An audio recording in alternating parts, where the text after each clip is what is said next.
안녕하세요. 먼저 월요일날 우리 목사님들 쉬셔야 하고, 또 월요일날 쉬시는 날이기 때문에 또 여러 또 모임들도 있고 또 계획한 일들이 있는데, 이렇게 오셔서 너무 감사합니다.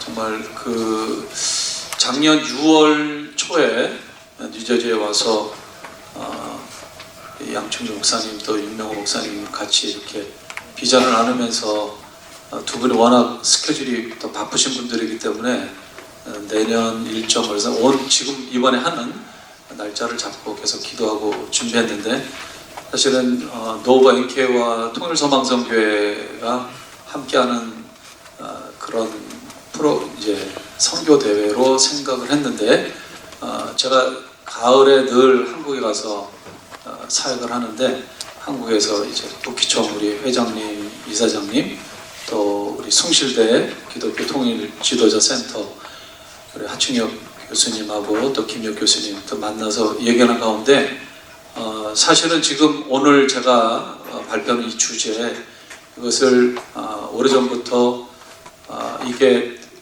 탈북민 교회를 도울 수 있는, 이민교회가 할 수 있는 최선의 방법이다, 그렇게 하면서 나름대로 추진해 왔는데, 이미 북기총과 이 숭실대 센터에서 또 이렇게 협력해서 일을 하고 있는 거를 제가 발견을 하고, 그러면은 함께 하는 게 좋겠다 해서 하나님이 그렇게 인도하셔서 이번에 이렇게 귀한 선교 대회 또 컨퍼런스를 하게 됐습니다.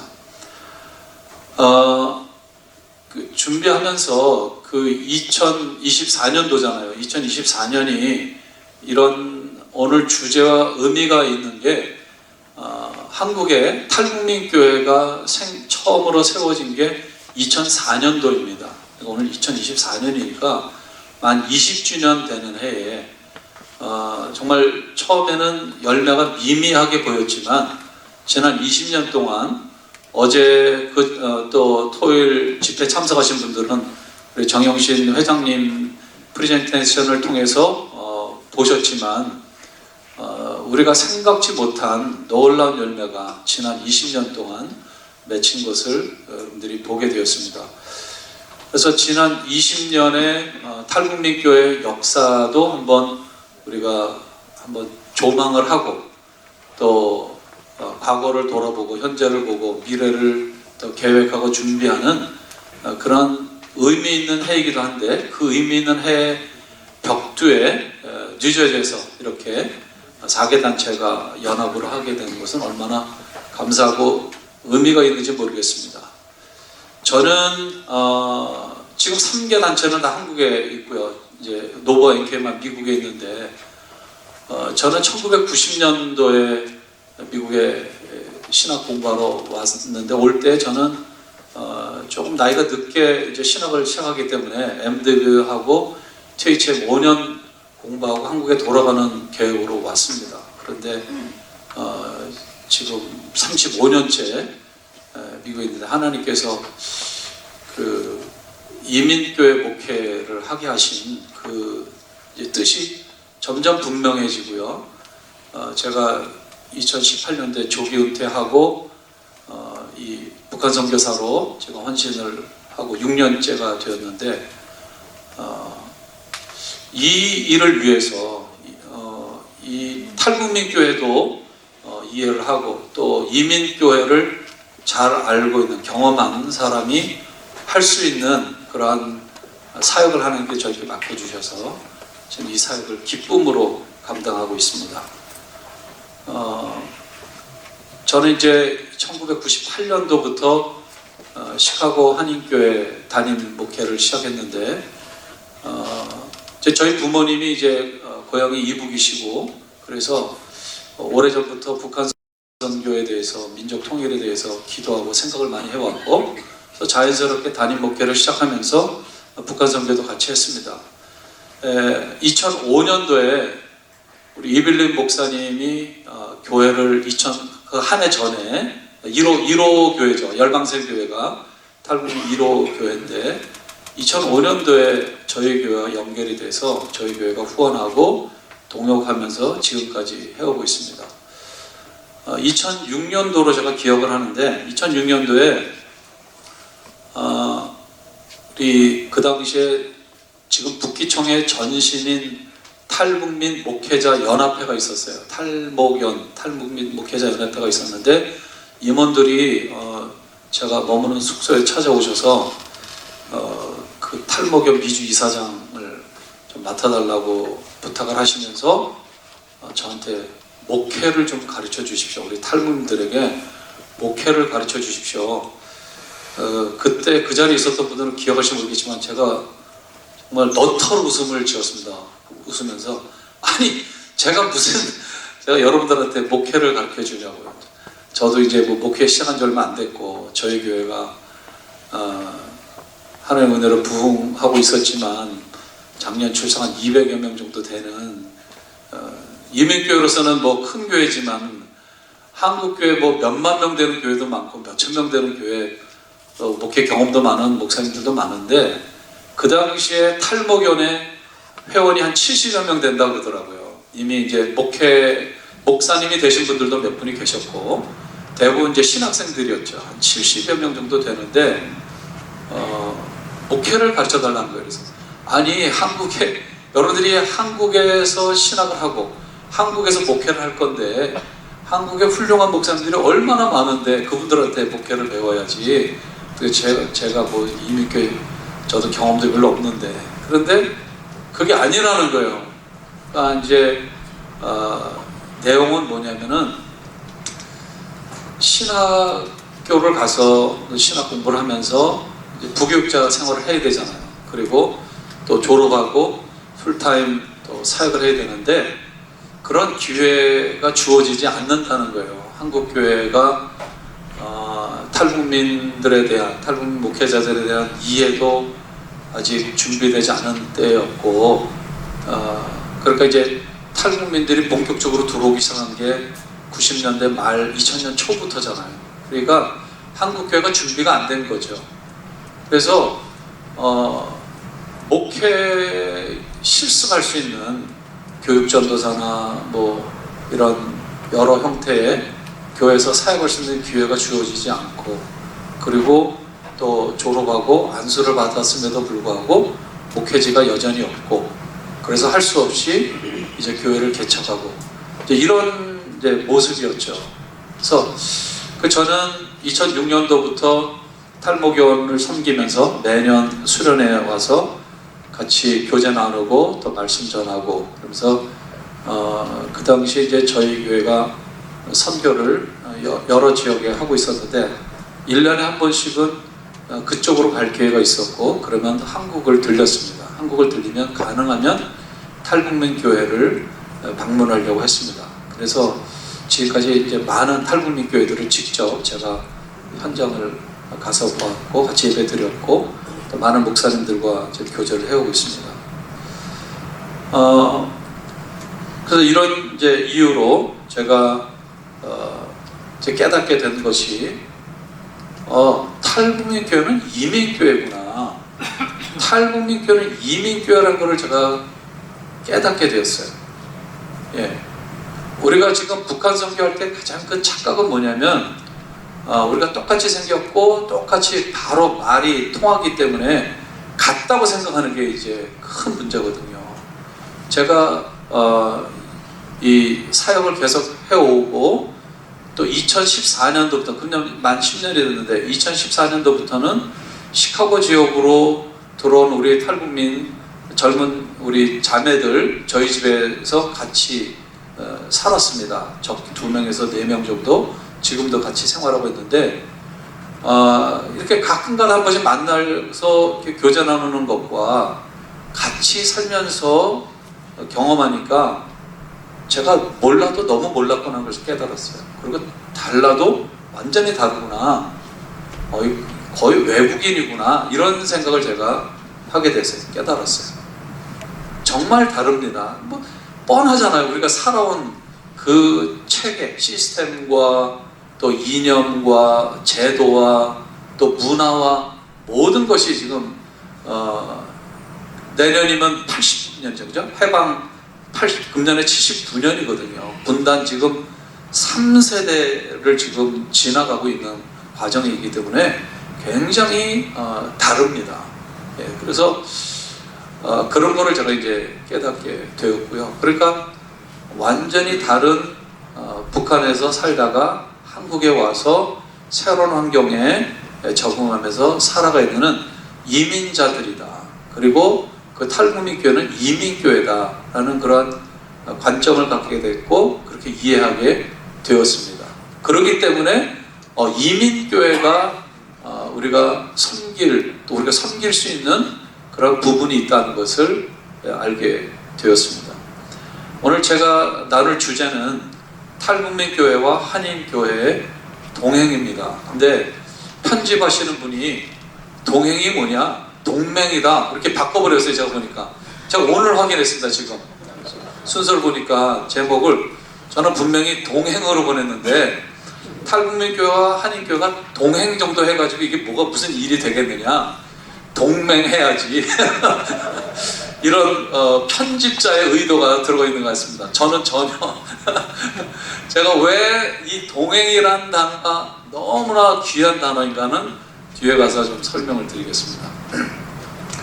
제가 우리 강사님들 6분이 40분씩 시간을 배정을 받았어요. 그래서 가능한 한 30분하고 10분 질의응답 하는 시간을 갖도록 하겠습니다. 오늘 6분이 이제 각기 다른 주제지만 같은 공통의 그 내용을 가지고 우리가 이야기를 하게 됩니다. 저는 오늘 탈북민 교회와 이민교회 동행의 총론 같은 그런 말씀을 여러분들에게 드리겠습니다. 여러분들 그 강의안 보시면 2번에 탈북민 교회와 이민교회의 공통점, 이민자로 구성된 교회 제가 말씀을 드렸죠. 그래서 제가 지금 하고 있는 사역 중에 하나는 한국의 탈북민 목회자들 부부 수련회를 정기적으로 인도를 하는데 첫 모임에서 제가 이 얘기를 했어요. 탈북민 교회와 이민교회, 미주 이민교회 공통점 해서 쭉 했더니 많은 의문점이 풀렸다는 거예요. 왜 목회가 안 되는가? 한국교회 목사님들이 세미나도 해주고 해주는데 뭔가 좀 거리감이 있다는 거죠. 이게 바로 적용하기가 어려운 부분들. 근데 이민교회 목회자가 이민교회와 탈북민 교회의 그런 유사점, 공통점과 또 다른 점을 이렇게 설명해 주니까 상당히 많이 공감이 되고 내가 이해가 안 됐던 부분들이 이해가 된다. 그런 이야기들을 많이 들었습니다. 예, 고향을 떠나서 타국에서 살고 있는 점에서 공통점이 있죠. 그러나 차이점이 있는 건 뭐냐면 우리는 언제든지 원하면은 한국에 갈 수 있어요. 고국에 갈 수 있습니다. 근데 우리 탈북민들은 갈 수 없죠. 물론 우리 이민자들도 처음에 오신 분들은 김포공항에서 오실 때 온 가족이 다 나오잖아요. 온 교인들이 다 나와서 찬송가 부르고 통성기도 하고 울고 그리고 이제 완전히 죽으러 가는 걸로 그러고 왔잖아요. 저 90년대 올 때도 좀 그런 게 있었어요. 제가 올 때도 그랬잖아요. 그리고 사실은 심지어 어떤 분들은 신분 때문에 또는 경제적인 여유가 없어서 부모님이나 형제가 돌아가셨는데도 장례식에 못 가는 분들이 있어요. 예, 그러니까 이민자의 아픔, 그러니까 탈북민들의 그 아픔을 우리는 공감을 했어요. 정도의 차이는 조금 있지만 그러나 우리가 이해해드려야 될 건 뭐냐면 탈북민들은 전화도 못하고 편지도 못하고 가지도 못하고 북한에 있는 가족이 오지도 못하는 우리보다 훨씬 더 심각한 단절과 이제 고립이라는 거죠. 세 번째, 정착과 성공이 쉽지 않습니다. 우리도 굉장히 어려웠죠. 이민자들이 뭐 얼마나 어렵습니까? 그런데 탈북민들은 우리보다 더하다는 거죠. 그래서 우리는 그래도 미국화되어 있는, 그러니까 미국식의 교육을 받았고 그래도 영어 공부를 했고 같은 민주주의, 같은 자본주의 체제에 있었기 때문에 이질감이 덜했죠. 언어의 문제와 문화의 문제만 컸다 뿐이지 다른 거는 우리가 미국에 와서 적응하는데 좀 쉬운 부분들이 있었어요. 그러나 여러분 아시다시피 북한은 전체주의고 공산주의잖아요. 그러니까 전혀 은행을 사용해 본 적도 없고 크레딧 카드를 본 적도 없거든요. 그러니까 저희들보다 훨씬 더 한국에 왔을 때 새롭게 배워야 되는 부분들이 훨씬 더 많습니다. 그러니까 얼마나 어렵습니까? 그리고 우리는 미국에 오면은 가족도 있고 동창도 있고 우리 뭐 향후회도 있고 뭐 많잖아요. 교인들도 있고. 근데 대부분 탈북민들은 미국이나 한국에 있는 탈북민들은 혼자 혈혈단신입니다. 아무도 없습니다. 예, 친척 없고 동창 뭐 이런 서로 밀어주고 끌어주고 이런 백그라운드가 전혀 없어요. 그러니까 훨씬 더 어렵죠. 그러니까 탈북민들이 한국에서 이민자로 뿌리 내리고 정착하는 것은 어렵지만 훨씬 더 저희보다 어렵다. 가족, 친척, 친구와 이별해서 단절과 외로움이 있고요. 5번째, 우리 이민자들처럼 바쁘고 시간이 없습니다. 그래서 주중에 무슨 모임할 때 모이기가 쉽지 않죠. 대부분 한국에서 힘든 일들을 하면서 살아가고 있습니다. 또 우리와 공통점은 차별을 당하죠. 우리 인종차별, 눈에 보이지 않게 우리 2세들도 딱 그냥 한국 사람이기 때문에, 아시안이기 때문에 우리 아이들이 또 당하는 차별들이 있죠. 근데 우리 탈북민들도 한국에서 차별을 당하는데 우리 같은 한국 사람들이지만 차별이 얼마나 심합니까? 예. 대학을 나왔냐, 어느 대학을 나왔느냐, 고향이 어디냐, 뭐 얼마나 많이 우리가 따지고 차별을 합니까? 그 조선족들에 대해서, 탈북민들에 대해서 이런 것들이 굉장히 우리 탈북민들을 힘들게 하는데, 일단은 우리가 그 부분을 공감할 수 있다는 거죠.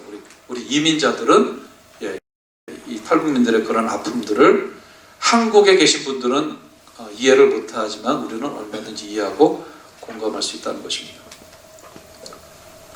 또 교회와 목회자가 교인의 여러 문제를 대신 해결해 줘야 합니다.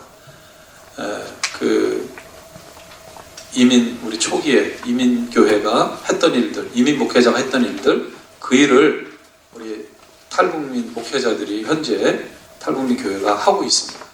그러니까 얼마나 우리가 이해해주고 도와줄 일이 많습니까? 대부분 교회들이 약해서 자체 건물이 없고요.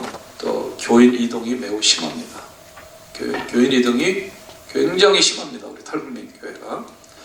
이민 교회들처럼. 그다음에 10번째, 지금은 조금 우리 이민 교회가 나아졌지만 이민 초창기 때 70년대, 80년대 이야기를 선배 목사님들한테 얘기를 들어보면 교인들 중에 7, 80%, 8, 90%가 한국에서 교회를 안 다녔던 분들이죠.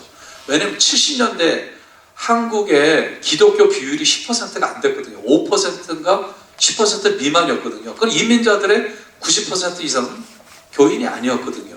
근데 무조건 도움받으러 교회를 갔잖아요. 교회를 가야 도움받고 거기서 한국 음식을 먹을 수 있고 또 이제 학교나 직장 이런 걸 다 목사님들이 해주니까 무조건 교회를 갔죠. 그러니까 교회 구성원 대부분이 불신자 내지는 초신자들이었어요.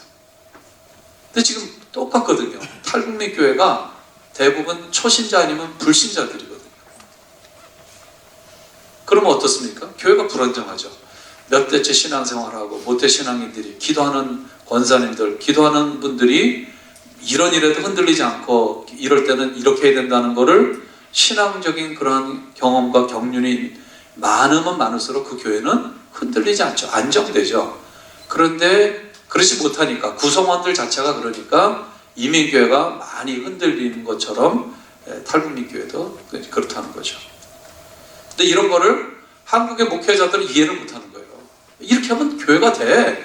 이렇게 목회해봐. 근데 한국에 있는 교회와 한국 교회와 이 탈북민 교회는 완전히 구성원과 성격 자체가 다르다는 거죠.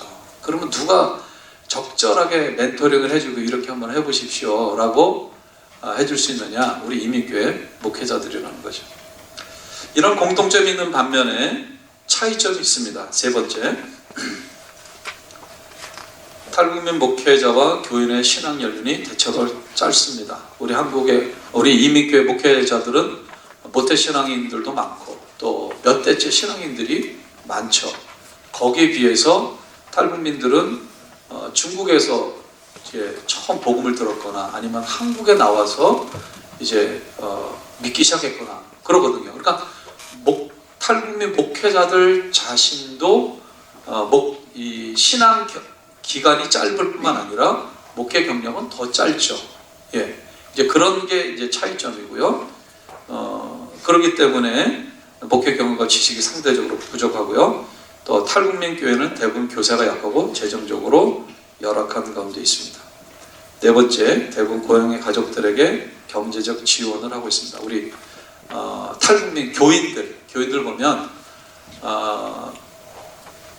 빨리 가족들을 데려와야 되니까 부모님을 데려오고 형제들을 데려와야 되니까 그 브로커 비용을 마련하기 위해서 일주일 내내 일합니다. 투잡, 쓰리잡 하면서 그 돈을 모아서 6개월 안에, 1년 안에 이제 가족들을 데려오기 위해서 정말 열심히들 삽니다. 돈을 안 쓰면서 그 돈을 모아서 가족들을 데려오는 일을 합니다. 그러다 보니까 이제 시간도 없을 뿐만 아니라 헌금 생활 자체를 헌금을 왜 해야 되는지 모르니까 헌금도 잘 몰라서 또 돈이 아까워서 안 할 뿐만 아니라 그 돈을 더 급하게 써야 될 곳이 있기 때문에 교회는 상대적으로 이제 열악할 수밖에 없죠. 재정적으로. 그 다음에 탈북민 교회와 이민 교회의 큰 차이점은 뭐냐면은 우리 탈북민들 대부분이 트라우마, 상처, 분노, 병이 있습니다. 보통 두세 가지 아픈데 두통, 위장병은 기본입니다. 거기에 뭐 관절염이나 또 불면증이나 뭐 여러 가지 부수적인 병들이 있죠. 그래서 건강하지 못한 분들이 많고 그만큼 목사님들이 케어해야 될 분들이 많은 거죠. 그리고 이제 그렇게 자기 몸이 아프고 불편하니까 이제 갈등도 많을 수밖에 없죠. 마음의 여유가 부족할 수밖에 없고, 그래서 영적, 육적, 정신적으로 아픈 사람들이 많다. 그 다음에 여섯 번째, 생활 청화가 있죠. 이 부분 학교 단위로, 직장 단위로, 농장 단위로, 또 군대에서도 일주일에 이제 한 번씩, 기본적으로 한 번씩. 군대는 더 자주 하고, 군대 중에서도 특수부대는 뭐 매일 하는 데도 있고 이틀에 한 번씩 하는 데도 있다고 그래요. 이 생활 청화 시간은 두 가지로 구분되는데, 첫 번째는 자아 비판과 그 다음에 호상 비판, 상호 비판이죠.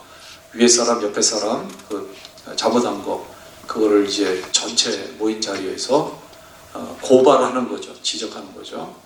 이제 알바니아가 1990년 말 초, 1980년대 말 90년 초에 동구권이 많이 붕괴되고 독립을 할 때 알바니아도 그때 독립을 했는데, 알바니아가 북한하고 아주 흡사한 통치 체제와 감시 체제를 가지고 있었어요. 서구에서 특히 미국과 유럽에서 열리자마자 많은 교회 갔었고요. 거기에 대한 연구들이 있는데 우리 5호 담당제 같은 제도가 알바니아에도 있었고요. 그래서 알바니아 교회가 그렇게 많이 쏟아부었는데 잘 교회가 성장이 안 되고 많은 역기능이 많았는데, 그거를 연구한 논문 발표하는 걸 제가 본 적이 있는데, 이 생활청화 이런 부분들, 다른 사람의 잘못을 지적하고 또 그 비판하고 하는 이런 것들이 생활화되어 있기 때문에 교회 안에서 목사님들에 대한 잘못이나 잘못하고 있는 부분을 지적하는 이런 것들이 굉장히 빈번할 수밖에 없죠. 그러니까 알바니아 교회의 그런 케이스를 통해서 탈북민 교회도, 앞으로 북한에 세워질 교회도 이 부분이, 저는 이 생활화된 이 부분이 굉장히 교회가 건강하게 또 사랑으로 허물을 덮어주고 뭐 이렇게 나가는데 굉장히 큰 어려운 요소가 되겠다고 저는 그렇게 생각하고 있습니다. 그 다음에 이런 부분 또 장점들이 있는데요. 청소년과 청년 세대가 많습니다. 34,000명 누적 입국자 숫자 중에서 입국 당시에 연령을 보면 29세 이하가 40%가 넘습니다. 굉장히 젊은 사람들이 많고요.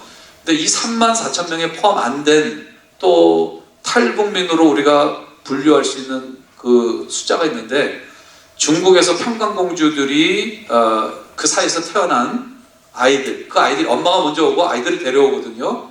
이 아이들이 원래 국적이 중국 국적이기 때문에 탈북민 입국자 숫자에 포함되어 있지 않습니다. 근데 이 아이들이 수천 명이 이미 들어와 있고요. 또 앞으로 계속 들어올 겁니다. 그리고 탈북민들이 한국에서 난 아이들이 있어요. 이 아이들도 34,000명 탈북민 입국자 숫자에 포함이 안 되어 있거든요. 그렇게 본다면 젊은 세대, 어린아이들, 초등학교, 중고등학생, 청년들 비율이 한 50% 정도는 될 겁니다. 그래서 제가 탈북민께 5명, 10명 모이는 교회 가도 아이들이 있습니다. 청소년들이 있어요. 이민교회 지금 없잖아요. 그죠? 한국교회 훨씬 더 심각하죠.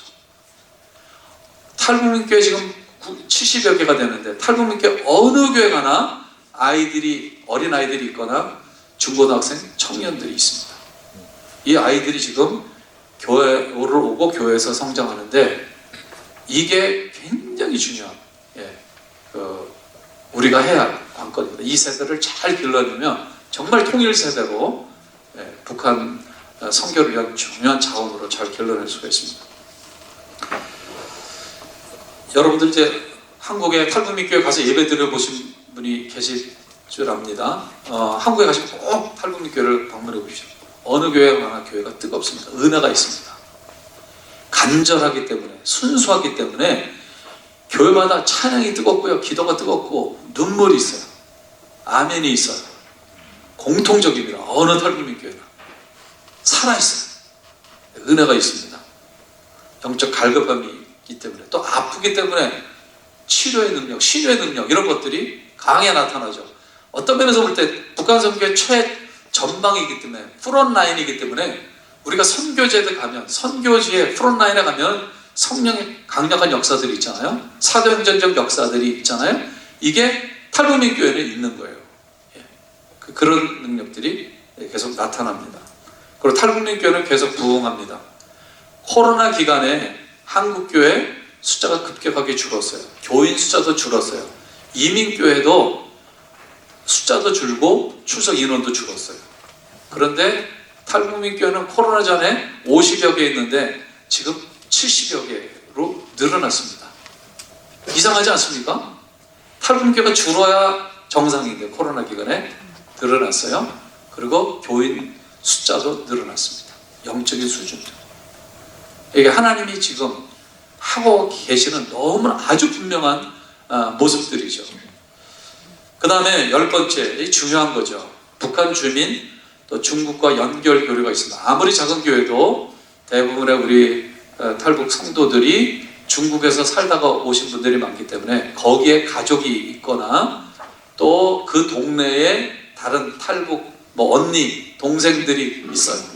그래서 연결이 되어 있습니다. 그러니까 바로 중국 안에 있는 우리 북한 동포들과 사역을, 한 교회와 우리가 동행을 하게 되면 북한의 사역도 같이, 이 중국의 사역도 같이 할 수 있을 뿐만 아니라 대부분의 우리 탈북민들이 저기 북한에 있는 가족들에게 돈을 송금할 때마다 전화 통화를 하고 있거든요. 연결이 되어 있거든요.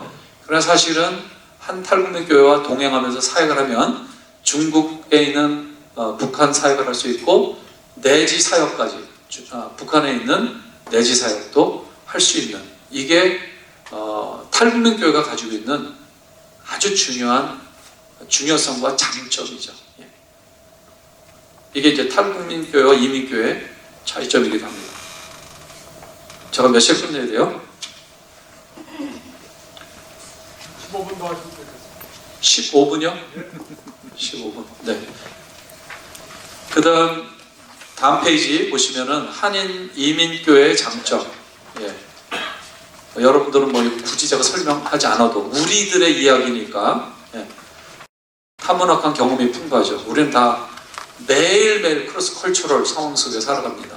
이웃과 관계, 직장에서, 또 내가 비즈니스 하면서 오는 커스터머와 또 내가 이용하는 가게들 다 뭐 순간순간 우리는 또 뉴욕, 뉴저지 뭐 200인종 엄청나게 많은 다민족, 다문화, 다민족, 다인종 그 속에서 우리가 크로스 컬처럴의 삶을 살고 있고 그래서 거기서 나름대로 적응을 다 했습니다. 수용을 하고 포용력이 있습니다. 특별히 1.5세 2세들이 우리 이민교의 큰 강점이죠. 2세들 굉장히 부드럽잖아요. 그 같은 청년들끼리 얘기하면 금방 친구가 되고요. 금방 마음을 열어요. 우리 탈북 청소년들, 청년들이. 굉장히 자기네들 잘 이해해주고 경청해주고 그러니까 이제 미국 문화잖아요. 미국 문화에 우리들도 익숙해 있기 때문에 우리 탈북민들이 굉장히 쉽게 마음을 열고 공감대가 형성이 됩니다. 선교 DNA 굳이 뭐 설명하지 않겠습니다. 아무리 작은 교회도 선교를 합니다. 선교적인 상황 속에 살고 있기 때문에 탐으로 선교를 하고 있습니다. 이민자의 삶에 대한 노하우를 이게 이제 우리가 도와줄 수 있는 거예요. 제가 아까 말씀드렸잖아요. 너무너무 힘들어요. 한국에서 이민자로 뿌리 내리고 살아가는 데 너무너무 힘들어하는데 우리는 엄청난 노하우를 가지고 있어요. 그리고 은퇴하신 분들도 많아요. 시간 여유 있는 분들이 많이 계신데 한국에 가셔서 탈북민교회 출석해서 같이 교인으로서 이렇게 해봐라 이렇게 해봐라 해주는 것들이 얼마나 큰 도움이 되는지 모릅니다.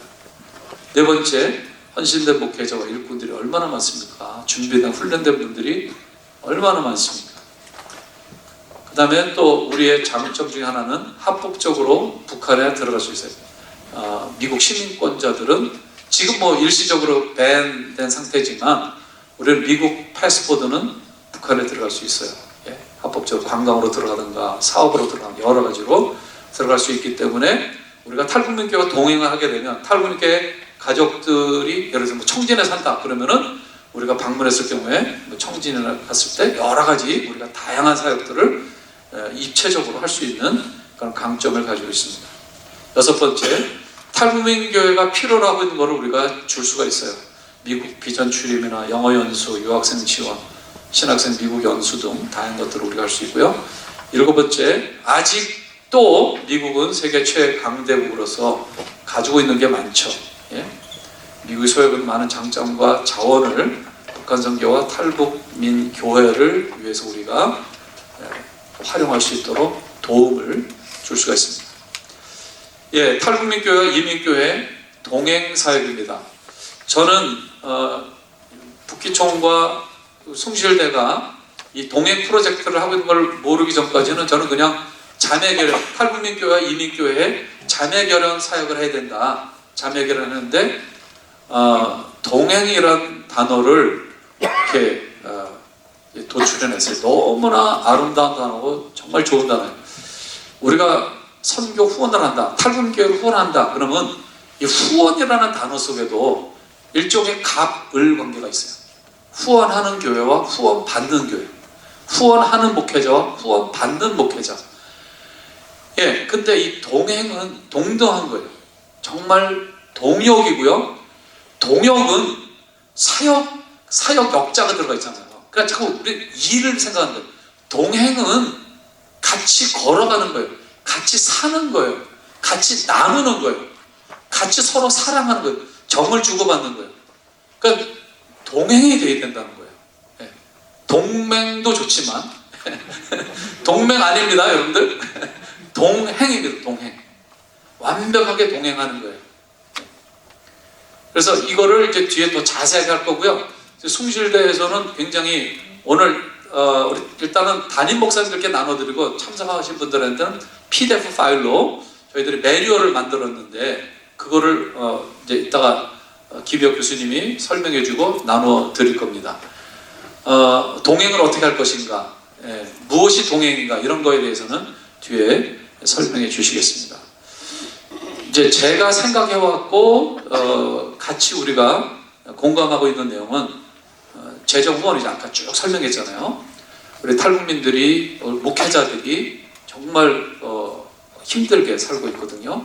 그래서 재정 후원을 하는데 100불이나 200불도 귀하지만 더 의미 있는 금액을 해서 교회도 더 관심 가지고 기도하고 또 탈북민 교회도 이 교회가 이렇게 큰 헌금을 하는데 하면서 더 책임감을 가지고 이런 금액, 그래서 저는 최소한 300불 내지 500불 정도, 그리고 저는 3년 정도 딱 그 커밋을 해가지고 안정되게 그 교회가 목사님이 계획을 세울 수 있어요. 이 금액이 3년 동안 매달 들어오면 내가 이렇게 해야 되겠다라는 그런 예상을 하고 할 수 있는 그런 의미 있는 금액. 그래서 이 동행 프로젝트는 나중에 설명하지만 매뉴얼에 있지만 이거는 철저하게 가이드라인입니다. 꼭 지켜야 되는 게 아니라 두 교회가 이제 서로 같이 동행하기로 결정이 되면 그 칸츄렉을 쓰는 거에 가이드라인이지 모든 거는 두 교회가 결정해서 하도록 완전히 존중을 합니다. 뭐 상급기관, 감시기관은 없고요. 저희들이 도와주는 거고 두 교회가 철저하게 동행하는 그런 시스템으로 갑니다.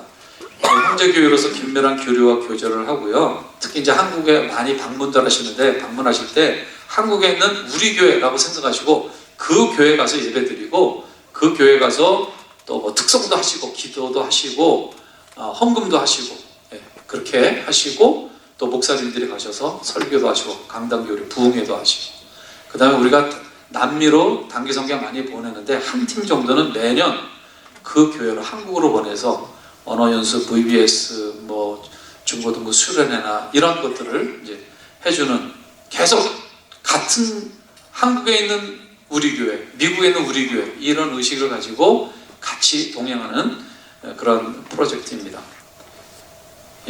그래서 쭉 이런 것들을 할 수 있고요. 가장 큰 베네핏, 이민교회가 가장 큰 베네핏은 뭐냐? 이 동행을 함으로써 북한 선교를 배울 수가 있습니다. 북한 선교를 할 수가 있습니다. 가장 확실한 북한 선교를 하고 나중에 북한이 열렸을 때 두 교회가 같이 북한에 들어가서 교회를 세우고 북한 선교를 할 수 있는 그대로 다 연결 있는 뭐 A to G가 다 이루어지는 것이 이 동행의 장점입니다.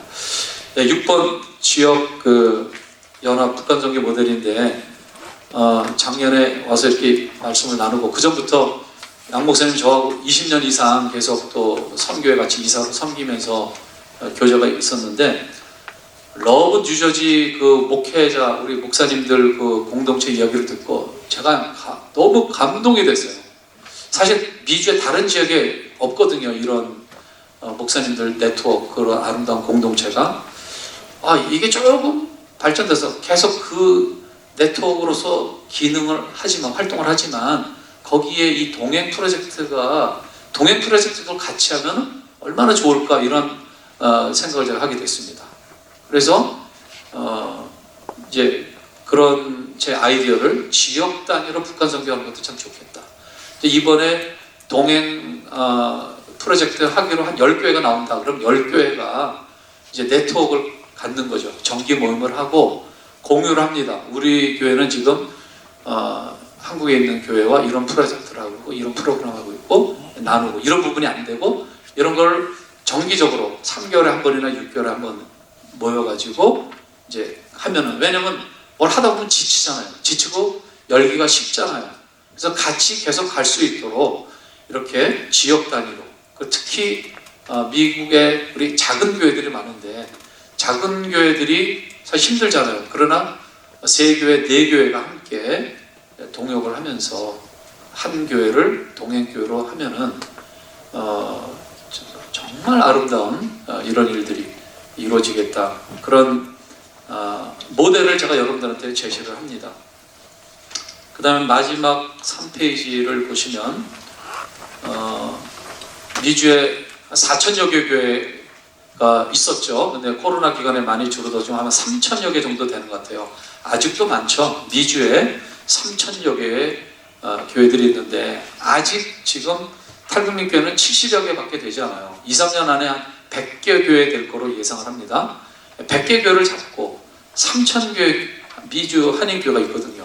그러니까 얼마든지 우리가 할 수 있는 그런 이제 규모인데 내년에는 우리가 우리 팀들이 우리 4개 단체와 또 이 일을 해왔고 같이 하기를 원하는 단체가 있으면 같이 공동으로 주최해서 중부가 되든지 서부가 되든지 다른 지역에서 내년에 또 한번 하면서 미주 전역으로 확산될 수 있는 그러한 생각을 저희들이 지금 공유하고 있습니다. 통일민교회의 전망과 중요성. 갑자기 탈북민교회만 얘기하다 지금 제가 통일민교회로 용어를 바꿨는데 저는 통일민교회를 선호합니다. 이 용어를. 왜냐하면 탈북민만 모이는 교회는 거의 없습니다. 한 명, 두 명이라도 한국 성도들이 있어요.